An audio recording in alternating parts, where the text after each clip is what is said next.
Assalamualaikum, Shalom, Om Swastiastu, Namo Buddhaya, salam kebajikan untuk kita semua. Yang terhormat, Bapak Ibu dosen pengampu mata kuliah Bioorganik, Bapak Dr. Rahmat Kurniawan, SSI MSI, Bapak Arif Asyari, SSI MSI, Bapak Yogi Saputra, SSI MSI, dan Ibu Dr. Ciptati MS MSc. Puji syukur kehadirat Tuhan Yang Maha Esa, karena berkat rahmat dan hidayahnya kita semua dapat berkumpul pada acara webinar hari ini. Saya, Leo Parsauran Sinurat, sebagai moderator webinar hari ini, izinkan saya memimpin jalannya webinar ini. Adapun susunan acara pada hari ini, yaitu pembukaan, penyampaian materi, sesi tanya jawab, sesi diskusi dengan dosen, dan terakhir, penutup.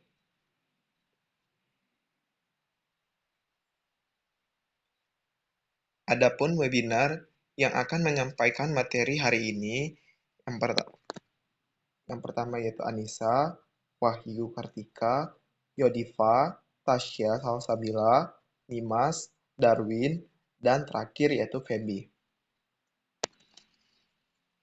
Adapun webinar kali ini membahas PVA Pectin Composite Hydrogel Inducing Osteogenesis for Bone Regeneration. Outline webinar kali ini yaitu Introduce, Experimental, Result and Discussion, dan terakhir yaitu Conclusion. Kerusakan tulang terdiri dari dua jenis, yaitu defek tulang ringan. Di sini tulang bisa memperbaiki jaringannya sendiri. Yang kedua, defek tulang berat.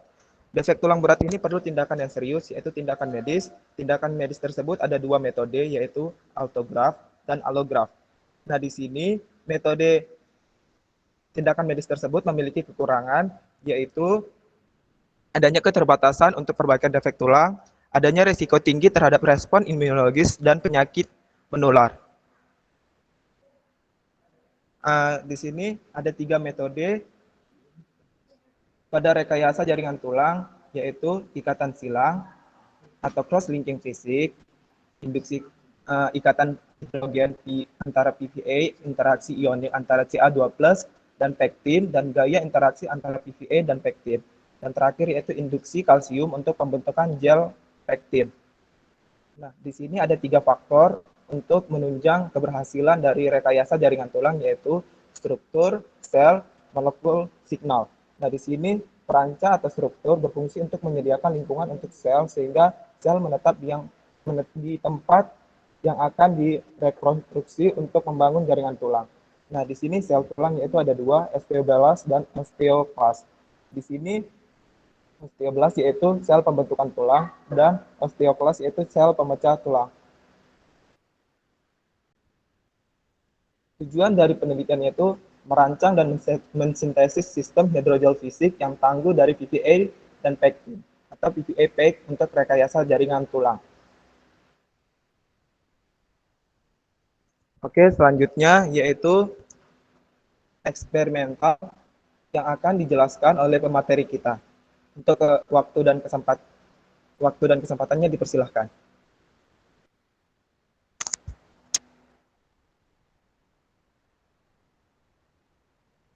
Baik, untuk metode penelitian pada jurnal hari ini, yaitu fabrikasi hidrogel menggunakan metode freezing thawing process, yaitu PVA dan pektin dicampur dengan perbandingan masanya yaitu 8:1. Kemudian PVA dan pektin ini didistribusikan secara homogen menggunakan air deionisasi pada suhu 95 derajat Celcius selama 2 jam. Kemudian larutan yang sudah tercampur dituangkan ke dalam sebuah cetakan yang dimana cetakan tersebut sebelumnya telah dipanaskan dan disimpan dalam suhu 20 derajat Celcius selama 72 jam, diikuti dengan suhu kamar selama 1 jam. Proses pembekuan pencairan tersebut dilakukan secara berulang kali, 2 kali pada waktu pembekuan selama 23 jam, dan waktu pencairan masing-masing selama 1 jam. Nah, campuran tersebut kemudian direndam dalam larutan kalsium klorida dengan konsentrasinya 5 molar selama 24 jam.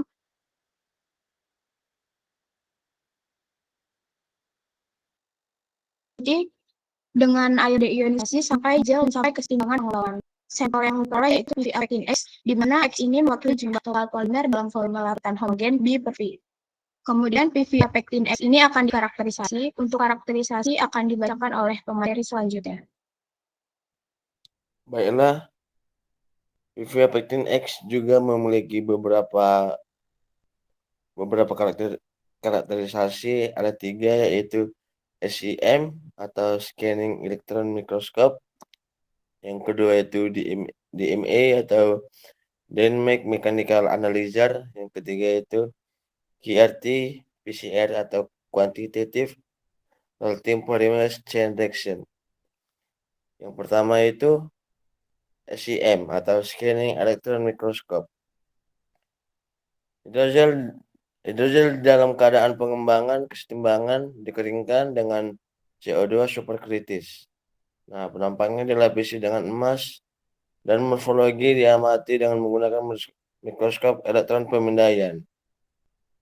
Yang kedua itu DMA atau Dynamic Mechanical Analyzer.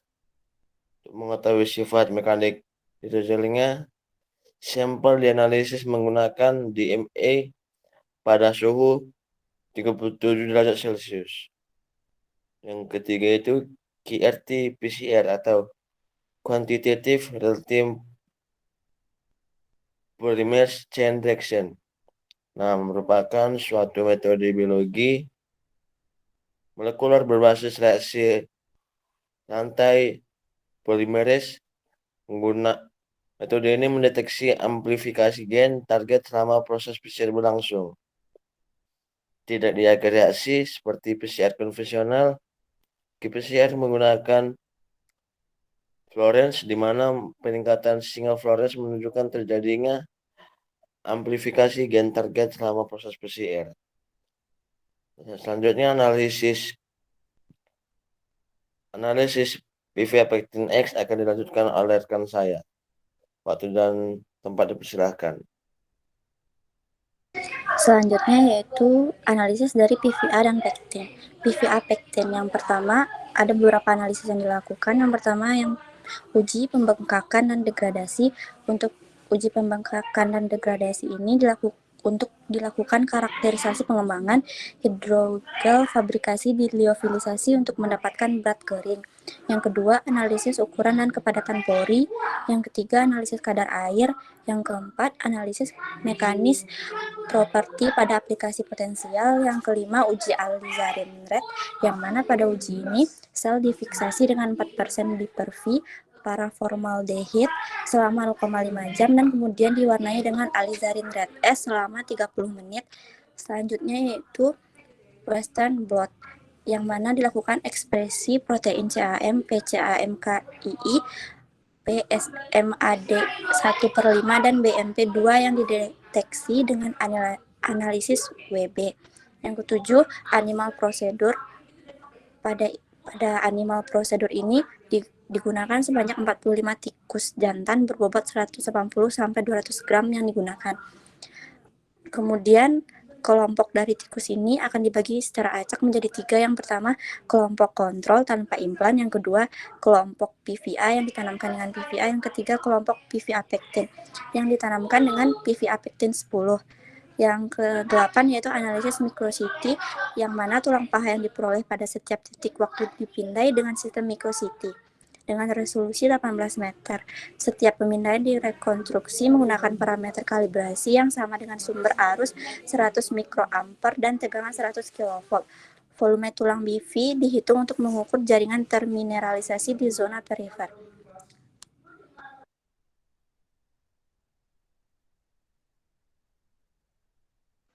Terima kasih pemateri yang sudah menjelaskan bagian eksperimental. Selanjutnya yaitu result and discussion. Untuk result dan discussion akan dijelaskan oleh pemateri selanjutnya. Waktu dan tempat dipersilakan. Baiklah, di sini saya akan menjelaskan untuk karakteristik hidrogel. Bisa slide-nya di next. Hidrogel yang kuat secara mekanis itu diperiksa atau diteliti, yaitu ada ukuran porinya, kepadatan pori, kadar air, degradasi, dan mekanisme properti pada aplikasi potensial. Yang pertama, di sini ada ukuran pori dan kepadatan jaringan. Untuk ukuran pori dan kepadatan jaringan ini diuji dengan hasil uji SEM, di mana di sini hasil uji SEM ada hasil uji SEM PPA pektin 5, PPA pektin 10, dan PPA pektin 15. Hasil SEM di atas menunjukkan bahwa hidrogel menunjukkan struktur berpori. Ukuran pori, diameter pori, PPA pektin 5 dan hidrogel PPA pektin 10 relatif dekat, sedangkan PPA pektin 15 diameter pori secara signifikan menurun.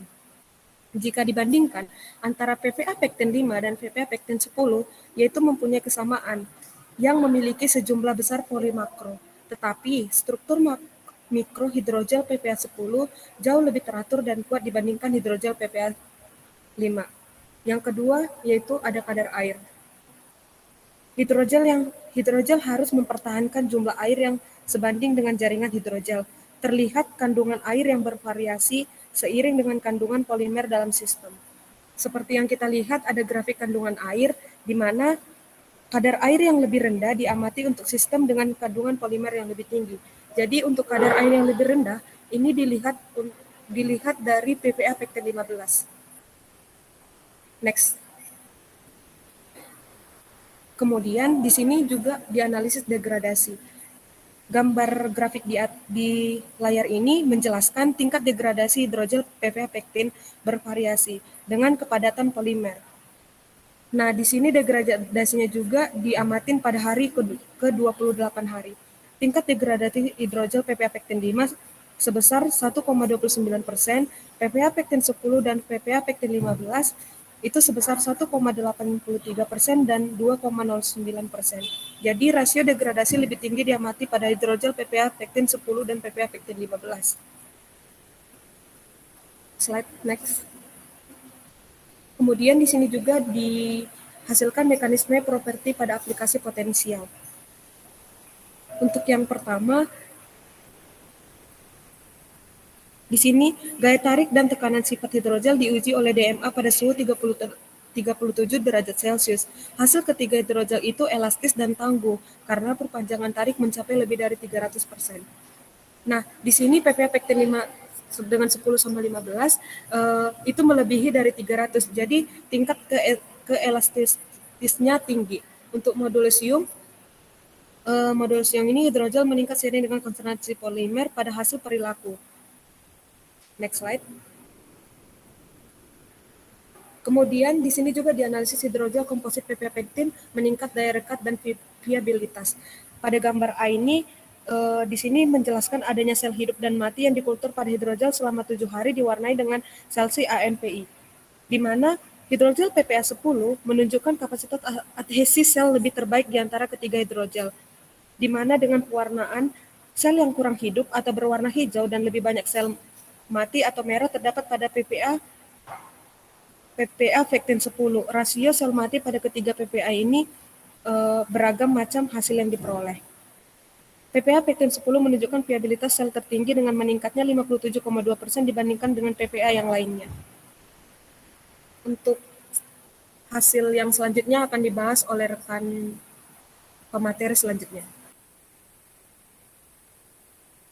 Baiklah, setelah kita mengetahui karakteristik dari PVA pektin, selanjutnya peneliti akan melakukan uji coba hidrogel komposit PVA pektin pada osteogenesis, namun masih di jaringan sel in vitro. Terlihat pada gambar adanya hasil efek dari hidrogel komposit PVA pektin pada osteogenesis di jaringan sel in vitro. Jadi di sini pengujian hidrogel PVA pektin dilakukan terlebih dahulu pada jaringan sel atau yang biasa kita sebut dengan in vitro. Pada jaringan sel ini dilakukan pada level mRNA, yaitu pengujian pada aktivitas ALP, RANX2, dan kolagen 1 yang kemudian dideteksi dengan qRT-PCR. Terlihat pada grafik di layar dapat dilihat perbandingan dari setiap uji dengan variabel kontrol, yaitu hanya PVA saja. Kemudian ada PVA pektin 5, PVA pektin 10, dan PVA pektin 15. Pada uji kolagen 1 merupakan suatu protein yang paling melimpah pada tubuh. Kolagen ini merupakan salah satu biomaterial yang paling umum digunakan dalam bidang rekayasa jaringan tulang. Kemudian yang selanjutnya adalah protein RANX, di mana protein RANX2 merupakan protein yang memiliki domain pengikatan DNA. RUNX2 ini penting dalam diferensiasi osteoblastik dan morfologenesis kerangka. Protein RUNX ini akan dideteksi dalam osteoblast dan ekspresinya diregulasi dalam osteoblast imatur dan diturunkan regulasinya pada osteoblast matang.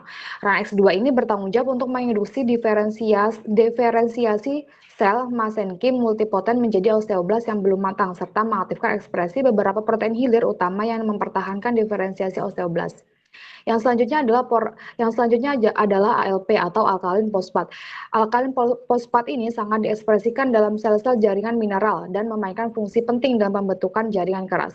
Status yang ada di meningkatnya ALP kadar lokal fosfat organik akan memfasilitasi mineralisasi serta mengurangi konsentrasi pirofosfat ekstraseluler dan penghambatan pembentukan mineral. Terlihat pada grafik terlihat bahwa pada kontrol atau PVA saja dibandingkan dengan PVA pektin 5, PVA pektin 10, dan PVA pektin 15, terlihat bahwa hidrogel PVA pektin dapat meningkatkan aktivitas dari protein-protein tersebut, di mana protein-protein yang disebutkan tadi merupakan protein yang sangat penting dalam jaringan tulang. Untuk yang memiliki tingkat aktivitas paling tinggi yaitu pada PVA pektin 10, yaitu meningkat 0,4 kali lipat pada RUNX2, 1,8 kali lipat pada kolagen 1, dan 9,6 kali lipat pada ALP yang jika dibandingkan lebih tinggi daripada kontrolnya. Sedangkan untuk PVA pektin 5 dan PVA pektin 15 terlihat meningkat namun tidak signifikan jika dibandingkan dengan kontrolnya. Kemudian untuk gambar kedua merupakan gambar dari hasil pewarnaan sel dengan menggunakan alizarin red, di mana alizarin red staining atau pewarnaan alizarin red merupakan sebuah pewarnaan yang digunakan untuk mendeteksi proses kalsifikasi sebuah tulang keras. Umumnya pada penelitian ini, pewarnaan alizarin red digunakan untuk mengetahui deposisi matriks termineralisasi, yaitu sebuah indikator yang penting dalam pematangan osteogenik. Tulang yang diwarnai oleh alizarin red akan berwarna merah tua, yang menandakan bahwa tulang tersebut telah mengalami kalsifikasi. Warna merah tua tersebut terbentuk karena zat warna yang diberikan terikat oleh kalsium pada matriks tulang. Terlihat pada gambar pewarnaan alizarin red dengan PVA pektin 5, PVA pektin 10, dan PVA pektin 15, di mana terlihat bahwa tulang yang memiliki deposisi kalsium paling tinggi terlihat pada PVA pektin 10, dengan terlihatnya warna merah hasil pewarnaan alizarin red yang mendominasi, sehingga membuktikan bahwa nodul paling banyak dan paling bagus ditemukan pada pencampuran PVA pektin 10. Selanjutnya, boleh di next. Selanjutnya adalah hasil mediasi antara hidrogel komposit PVA pektin pada osteogenik. Jadi di sini kita akan fokus pada PVA plus kalsium, di mana di sini peneliti itu mengkhususkan pada PVA pektin 10 karena dari pengujian sebelumnya PVA pektin 10 adalah PVA yang paling efektif. Masuknya Ca2+ atau calmodulin atau CAM dan fosforilasi molekul hilirnya CAMK2 protein kinase 2 dianalisis dengan menggunakan teknik Western blot yang telah dijelaskan sebelumnya, yaitu teknik yang digunakan untuk memastikan ekspresi CAM dan CAMK2 terfosforilasi.